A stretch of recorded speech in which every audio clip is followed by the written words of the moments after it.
చంద్రబాబు నాయుడు గారికి ఓటు వేస్తే పొరపాటున అధికారంలోకి వస్తే మొదటిగా చేసేది ముస్లింల రిజర్వేషన్ రద్దు చేయటం. ఇది అవసరమా? ముస్లిం మైనారిటీస్ ఓటు వేయాలా? ఒక్కసారి ఆలోచించుకోమని మనం చేస్తున్నాం. మేమంటే ఆయన మాట్లాడిన మాటలంట ఇంతకుముందు మాట్లాడారు చాలా సందర్భాల్లో. భారతీయ జనతా పార్టీకి జగన్మోహన్ రెడ్డి గారికి ఓటు వేస్తే భారతీయ జనతా పార్టీకి ఓటు వేసినట్టు పోయినసారి అని మాట్లాడినటువంటి సందర్భాలు మనం చూస్తున్నాం. దీనికి ఆర్టిఫిషియల్ ఇంటెలిజెన్స్ చెప్పాల్సిన అవసరం ఏముంది? వాస్తవాలు కావా? ప్రజలు గుర్తుపెట్టుకోలేదా? ప్రజలు చూడటం లేదా అని అడుగుతా ఉన్నాను. అసలు నేను తెలియగలుగుతానండి. మీరు 2014లో ఇదే కూటమి ఈ ముగ్గురే కలిసి ఒక కూటమిగా ఏర్పడ్డారు. ఎన్డీఏ అధికారంలోకి వచ్చింది. మీరు కూడా ఇక్కడ అధికారంలోకి వచ్చారు. మీరు అధికారంలోకి తీసుకొచ్చిన పాపానికి ఆంధ్ర రాష్ట్రాన్ని ఎంత గందరగోళం చేశారో ఒకసారి ఆలోచించుకోమని మనం చేస్తున్నాం. మీరు ఎన్ని దుర్భాషలు ఆడుకున్నారో నేను ప్రత్యేకంగా చెప్పాలా? మోడీ గారిని మీరేమన్నారు, మిమ్మల్ని మోడీ గారు ఏమన్నారు, మీ ఇద్దరిని పవన్ కళ్యాణ్ గారు ఏమన్నారు, ఎంతగా దుర్భాషలు ఆడుకున్నారో, ఎంతగా కొట్టుకున్నారో, ఎంతగా నీచంగా మాట్లాడుకున్నారో అది ఆర్టిఫిషియల్ ఇంటెలిజెన్సేనా కాదా? ఒకళ్ళొకళ్ళు తిట్టుకున్న మాట వాస్తవం కాదా? ఒకళ్ళొకళ్ళు దూషించుకున్న మాట వాస్తవం కాదా? ఆ మాటలను నేను ఇప్పుడు చెప్పాలా? మోడీ గారిని మీరేమన్నారో మర్చిపోయారా? మోడీ గారు మిమ్మల్ని ఏమన్నారో మర్చిపోయారా? పవన్ కళ్యాణ్ గారు ఏమన్నారో పాచిపోయిన లడ్డూలని అన్నమాట మర్చిపోయారా? ఇవన్నీ ఆర్టిఫిషియల్ ఇంటెలిజెన్సీతో వచ్చినాయి. పొరపాటున మీరేదో ముగ్గురు కలిసి జగన్మోహన్ రెడ్డి గారికి వ్యతిరేకంగా కూటమి కడితే పొరపాటున మీకు ఓటు వేసిన పాపానికి 5 సంవత్సరాలు రాష్ట్రాన్ని చిందరవందర చేశారు. కలిసి పరిపాలన చేశారు, విడిపోయి కొట్టుకున్నారు. కలిసి ప్రయాణం చేశారు, విడిపోయి తిట్టుకున్నారు. దౌర్భాగ్యమైన పరిపాలన చేసి విడిపోయి ఒకళ్ళనొకళ్ళు జుట్లు పట్టుకొని ఇవాళ మేము మళ్ళా కలిసి వచ్చాం, మళ్ళీ అధికారం తీసుకున్నామంటే అమాయకుల ప్రజలు, ముఖ్యంగా ఆంధ్ర రాష్ట్ర ప్రజలు అమాయకుల?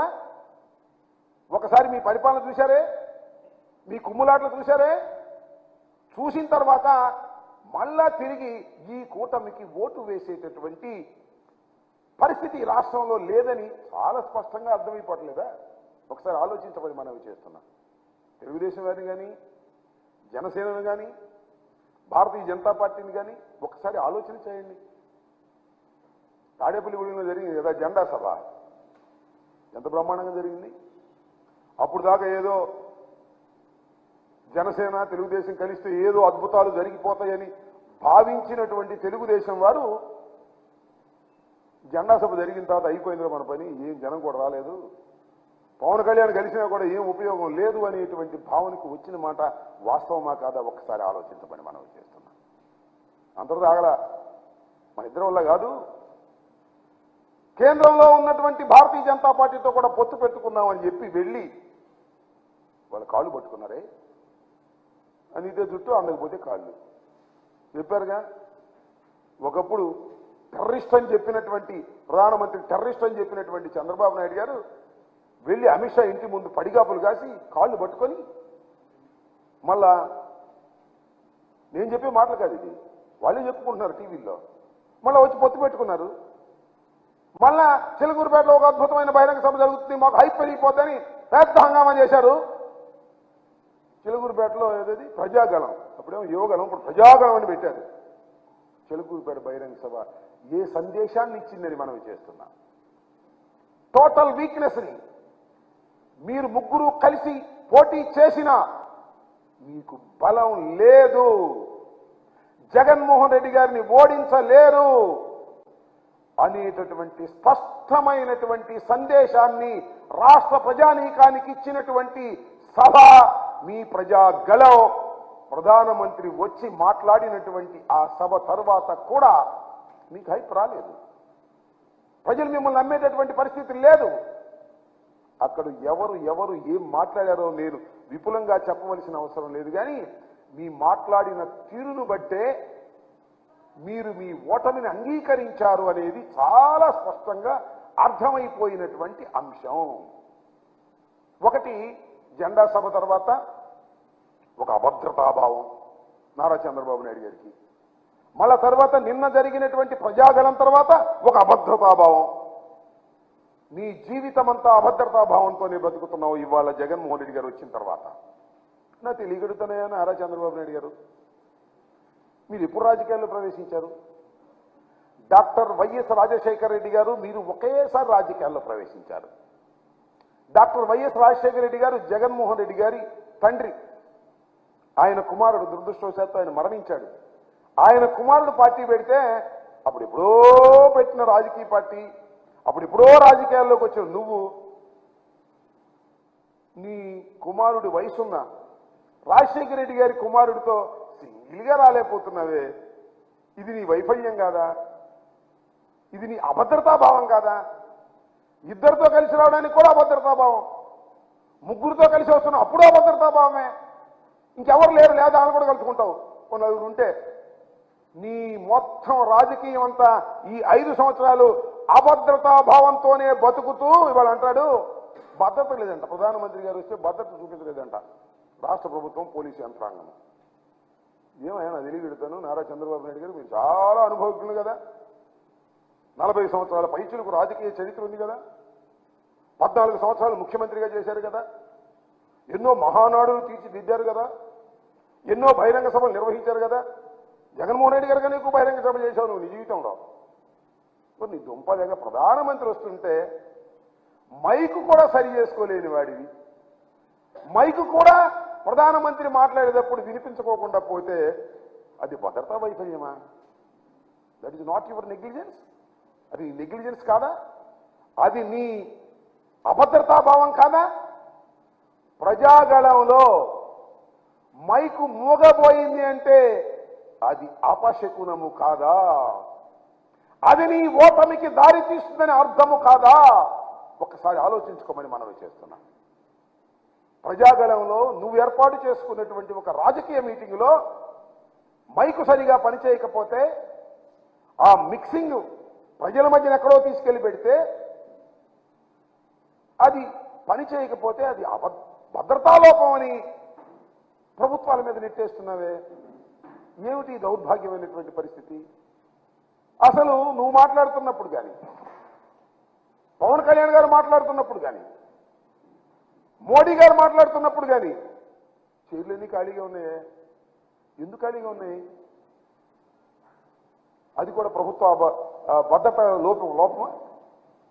ఇది సరుకు లేకే కదా, నీ పార్టీకి సరుకు లేదు, ముగ్గురు కలిసినా సరుకు లేదు, జనం రాలేదు, చైర్లన్నీ ఖాళీగా ఉన్నాయి. ఇంత వైఫల్యం చెంది ఈ వైఫల్యాన్ని ఎవరి మీద నెడదాం? జగన్మోహన్ రెడ్డి గారి మీద నెడదామా? ప్రభుత్వం మీద నెడదామా?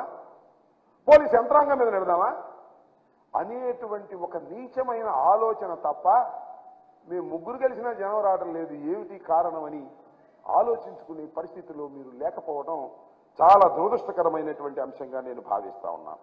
దాంతోపాటు ఎక్కడ చూసిన పుస్తకాల మీద జగన్మోహన్ రెడ్డి గారి బొమ్మేనంట. అదేంటి ఇళ్ల పట్టాలు ఇచ్చిన దాని మీద జగన్మోహన్ రెడ్డి గారి బొమ్మేనంట. స్కూల్ బ్యాగుల మీద జగన్మోహన్ రెడ్డి గారి బొమ్మేనంట. అవును, అవి చెరపగలవేమో, కానీ నువ్వేదో అయ్యి చేసి అయ్యేమన్నా చెరిపేస్తావేమో దొంగచాటు వెళ్ళి. కానీ నువ్వు మర్చిపోతున్నావయ్యా Nara Chandrababu Naidu garu, you are a very very senior politician. మేము ఒప్పుకుంటాం. నువ్వు రాజశేఖర రెడ్డి గారితో పాటు రాజకీయాల్లోకి వచ్చినటువంటి వ్యక్తివి. చాలా చూసావు, చాలా చక్రాలు తిప్పానని చెప్పావు. That is all artificial intelligence. అప్పుడు లేకపోయినా ఇది మ్యానిపులేటర్. నీకు ఒక్కడి మనవి చేస్తున్నా, ఈ పుస్తకాల మీద బొమ్మలు చూస్తున్నావు లేదా పట్టాల మీద బొమ్మలు చూస్తున్నావు. మరిచిపోకు, రాజశేఖర రెడ్డి కుమారుడు జగన్మోహన్ రెడ్డి ప్రజల గుండెల్లో బొమ్మ ఉన్నాడయా పిచ్చోడా, గుర్తుపెట్టుకో. 5 సంవత్సరాల పరిపాలనలో ప్రజలకు మేలు చేసి 30 లక్షల మందికి పట్టాలిచ్చి సంక్షేమ కార్యక్రమాలు నిర్వహించి ప్రజల గుండెల్లో బొమ్మలా నిలిచిపోయినటువంటి వ్యక్తిని చెరపటం నీకు సాధ్యపడిద్దా అని అడుగుతా ఉన్నా. ముగ్గురు కాదు, 3 కోటి మంది ఏకమైన జగన్మోహన్ రెడ్డి గారు ప్రజల గుండెల్లో ఏర్పాటు చేసుకున్నటువంటి చిత్రాన్ని చెరపలేరెవరు. అది నువ్వు చూస్తావు, తొందరలో చూస్తావు. జూన్ 4 కదా, జూన్ 4వ తారీఖున చూస్తావు. ఒక్కసారి ఓపెన్ చేసిన తర్వాత ప్రజలు నొక్కిన ఫ్యాన్ బటన్స్ చూసిన తర్వాత అప్పుడు గుండె ఆగుతుంది. నీకు గుర్తుపెట్టుకోమని మనం చేస్తున్నా. ఎన్ని కుట్రలు కుతంత్రాలు చేసినా, ఎల్లో మీడియా ఉందని రోజు దుష్ప్రచారం చేసినా, జగన్మోహన్ రెడ్డి గారి మీద బుట్టలు బుట్టలుగా బురద జల్లినా, మీ రామోజీరావు లేదా మీ ఆంధ్రజ్యోతి రాధాకృష్ణ, TV5 నాయుడు ఎంతమంది ఎన్ని బురదలు జల్లినా ప్రజల గుండెల్లో ఉన్నటువంటి జగన్మోహన్ రెడ్డి గారి బొమ్మని చెరపటం ఎవడి సాధ్యమో కాదని మనవి చేస్తున్నా. చేతగాని వాళ్ళు చేసే పనులన్నీ చేస్తున్నారు. ఎవడి మీదో నెట్టేసేది. నడవలేక దారి ఒకడన్నా అంటే ఒకడెవడు వెనక. ఆ సామెతిగా నీకు ప్రజలు రాకపోతేను, నీ మైకు పనిచేయకపోతేను ఎవడి మీదో నెట్టేసేయాలనేటువంటి దుర్బుద్ధి వాళ్ళంతా ఆ ఆంధ్రజ్యోతి ఈనాడులో